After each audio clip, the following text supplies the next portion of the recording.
नमस्कार दोस्तों।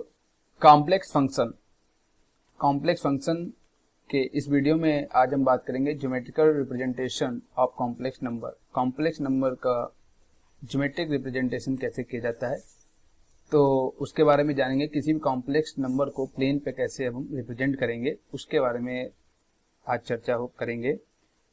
ये कोई एक प्लेन बना दिया 2D, जिसमें ये हमारा जो है एक्स एक्सिस होती है और ये वाई एक्सिस होती है। जेड इक्वल टू जो होगा हम जानते हैं एक्स प्लस आई वाई होता है। Z equal to x plus i y होता है जैसा कि हम जानते हैं। और ये हमारा कोई प्लेन है, एक्स वाई प्लेन है, 2D 2 डायमेंशनल प्लेन है, जिसमें एक्स जो है यहाँ पे रियल होती है और वाई जो होता है वो इमेजिनरी होता है कॉम्प्लेक्स प्लेन में। तो वाई वाला पार्ट इमेजिनरी से होगा, यानी कि इमेजिनरी एक्सिस हो जाएगी, इमेजिनरी एक्सिस। ये हमारी रियल एक्सिस है, रियल एक्सिस हो गई। ठीक है, अब एक्स जो है हमारा रियल एक्सिस है और वाई यहाँ पर इमेजिनरी एक्सिस है। तो जैसे कि हम जानते हैं कोई भी complex number x plus i Y से होता है, तो उसमें अगर हम प्लॉटिंग करेंगे तो किस प्रकार करेंगे। सपोज फर्स्ट क्वाड्रेंट में हमने एक कोई पॉइंट ले लिया P। अब उस P में वाई एच के समांतर इसकी दूरी ले ली, एक्स में एक्स मान लिया और ये हमने वाई मान लिया, क्योंकि ये ओरिजिन ओ है। ठीक है, ओरिजिन से इसकी दूरी एक्स है और ओरिजिन से ही वाई की दूरी वाई है, इमेजिनरी पार्ट वाई की दूरी वाई है। और इस पॉइंट को प्लॉट करना ही ये हमारा कहलाता है एफिक्स पॉइंट।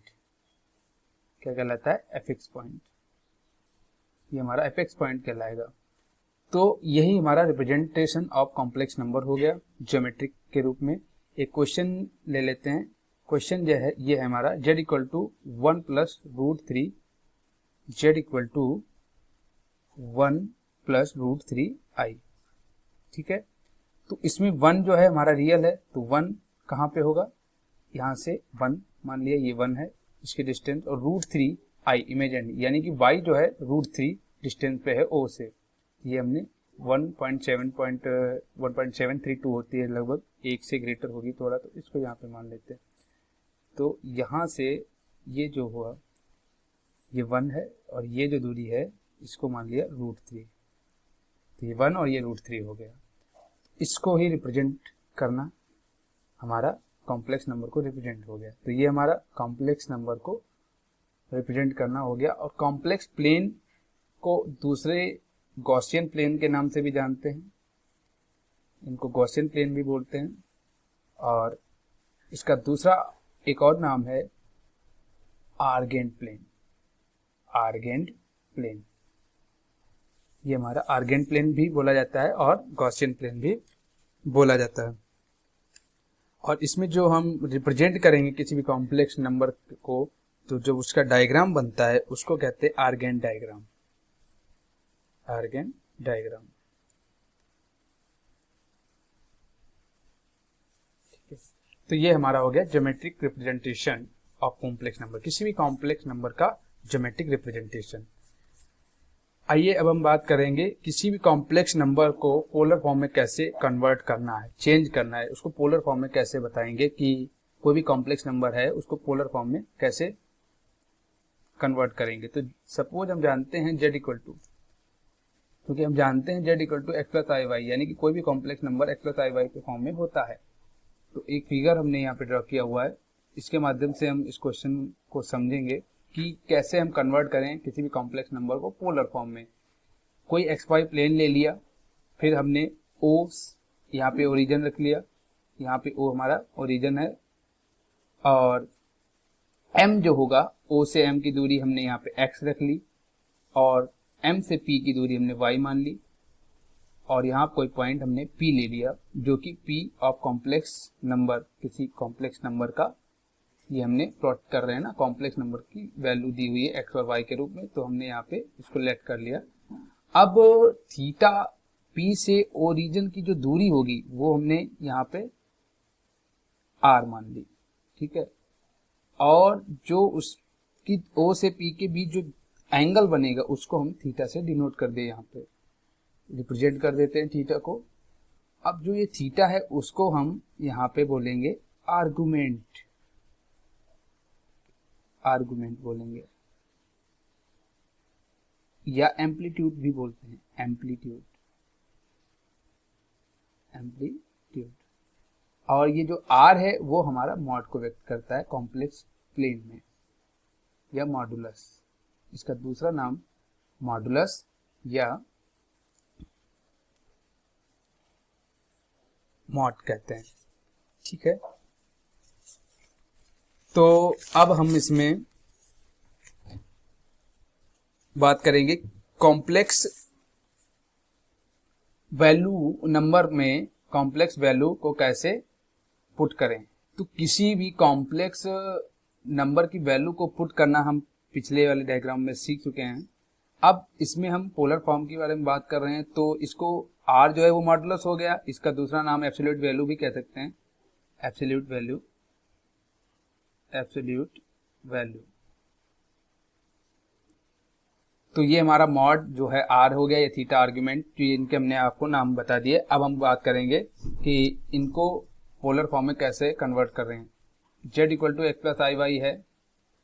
अब अगर हम यहाँ से आप देख रहे होंगे ओ पी एम जो है वो हमारा राइट एंगल ट्राइंगल होगा, O P M is a right angle triangle बन रहा है।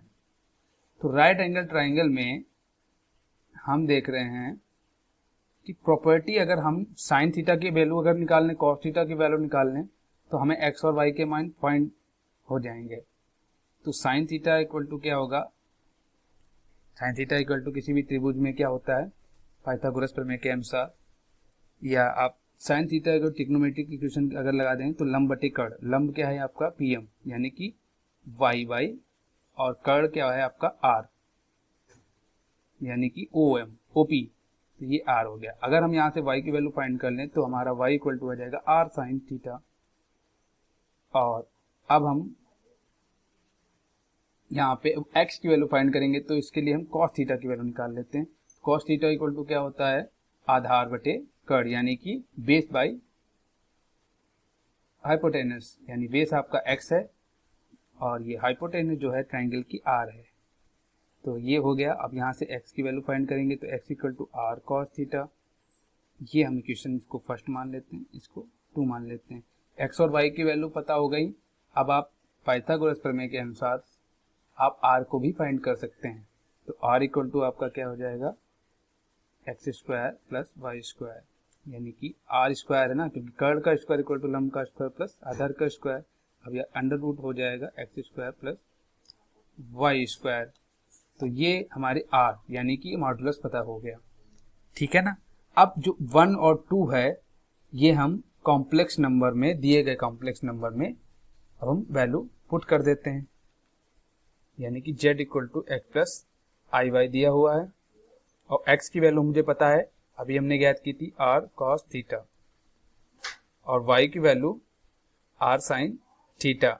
ये हमारा समीकरण नंबर 1 था और ये हमारा नंबर 2 था। तो इसमें वैल्यू पुट करते हैं तो z इक्वल टू एक्स बराबर क्या है यहाँ पे r cos थीटा प्लस आई, y की वैल्यू क्या है r sin थीटा। ठीक है ना। अब r इसमें से कॉमन ले लेंगे तो cos थीटा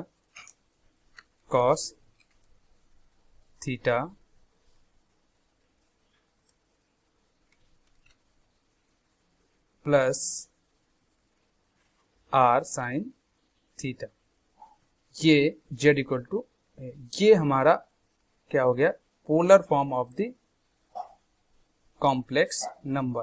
किसी भी कॉम्प्लेक्स नंबर के पोलर फॉर्म को रिप्रेजेंट करना ही ये हमारा फॉर्मूला है, यानी कि थीटा जो r है वो पोलर फॉर्म में कहलाएगा।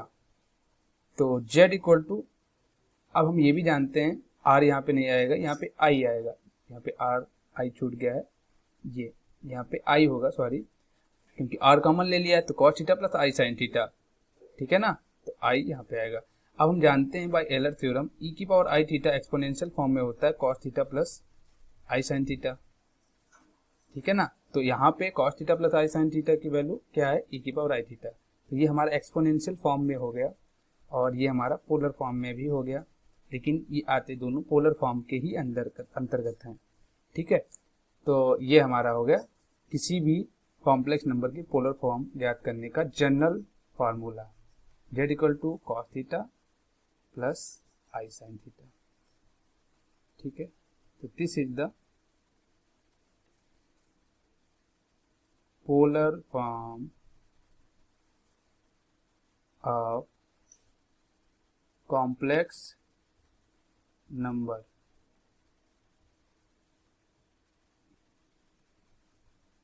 अब हम एक क्वेश्चन ले लेते हैं, उसके जरिए समझेंगे किसी भी दिए हुए कॉम्प्लेक्स नंबर को पोलर फॉर्म में कैसे कन्वर्ट करते हैं। ये हमारी जनरल वैल्यू है, ऐसा कि जानते हैं, और ये हमारा क्वेश्चन दिया हुआ है कि z equal to 1 plus √3i कोई कॉम्प्लेक्स नंबर है, इसके पोलर फॉर्म में कन्वर्ट कैसे करेंगे। तो ये करते हैं। हम जानते हैं कि z equal to x plus i y होता है, और इसका जनरल कोऑर्डिनेट फॉर्मूला जो होता है पोलर फॉर्म का, अभी अभी हमने ज्ञात किया, cos theta plus i sine theta होता है। ठीक है, अब ये इसको 1 मान लिया, और जो क्वेश्चन दिया हुआ है उसको 1 प्लस √3 आई मान लिया, इसको 2 डाल लिया, और इसको आपने 3 डाल लिया। तो इक्वेशन नंबर 2 और 3 को इक्वेट कर देंगे तो हमारा ये पोलर फॉर्म हो जाएगा। इक्वेटिंग कर लेंगे, रियल को रियल पार्ट के साथ और इमेजिनरी पार्ट को इमेजिनरी पार्ट के साथ कर देंगे। तो equating the real part and imaginary part,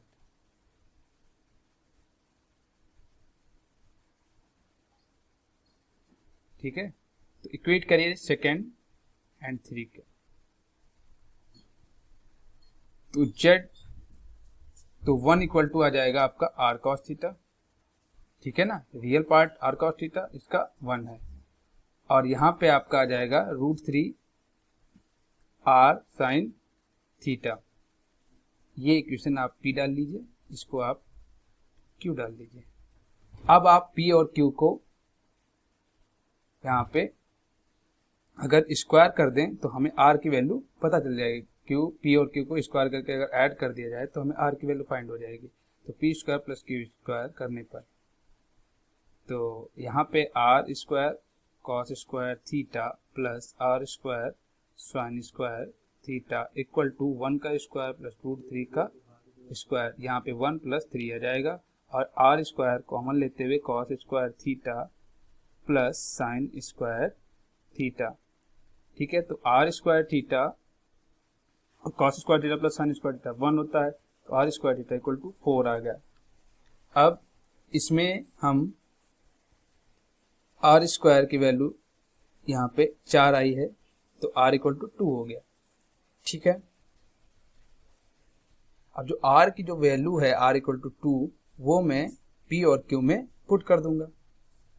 तो 1 equal to 2 cos theta equation number p हो जाएगी, and √3 equal to 2 sine theta equation number q। ठीक है, तो इससे हम कॉस थीटा और साइन थीटा की वैल्यू फाइंड कर लेंगे। ठीक है, आइए करते हैं। कॉस थीटा इक्वल टू क्या आ जाएगा 1/2, and sine theta equal to आपका आ जाएगा √3/2 आ जाएगा आपका √3/2। तो साइन थीटा इक्वल टू √3 आ जाएगा, और कॉस थीटा इक्वल टू 1/2 आ जाएगा। अब आप किसी ऐसे एंगल को यहाँ पे सोचेंगे माइंड में कि कोई ऐसा एंगल मिल जाए जो दोनों इक्वेशंस को सेटिस्फाई कर जाए। ये p है, ये q। हम जानते हैं cos 60 इक्वल टू 1/2 होता है और sin 60 इक्वल टू √3 होता है। तो यहाँ पे थीटा की वैल्यू आप 60 पाएंगे, और रेडियल फॉर्म में लिखेंगे, रेडियल फॉर्म में तो π/3 आ जाएगा, यानी कि थीटा की वैल्यू π/3 हो गई। अब ये वैल्यू जो हमने पाई है, थीटा भी मिल गया, r भी मिल गया, r इक्वल टू 2, और मेरा क्वेश्चन था 1 प्लस 3i, और एक्सपोनेंशियल फॉर्म में अभी बताया था क्या होता है, r cos theta plus i sine theta होता है। वैल्यू पुट कर देंगे, ये हमारी पोलर कोऑर्डिनेट की आ जाएगी, पोलर फॉर्म बन जाएगी। आर की वैल्यू रखिए 2, कॉस थीटा की वैल्यू क्या है 60 कॉस थीटा, यानी कि कॉस 60 1/2, या कॉस आप ऐसे रख सकते हैं कॉस π/3 प्लस आई थीटा की वैल्यू साइन π/3 पुट कर दीजिए, ये हमारी फॉर्म बन जाएगी पोलर फॉर्म।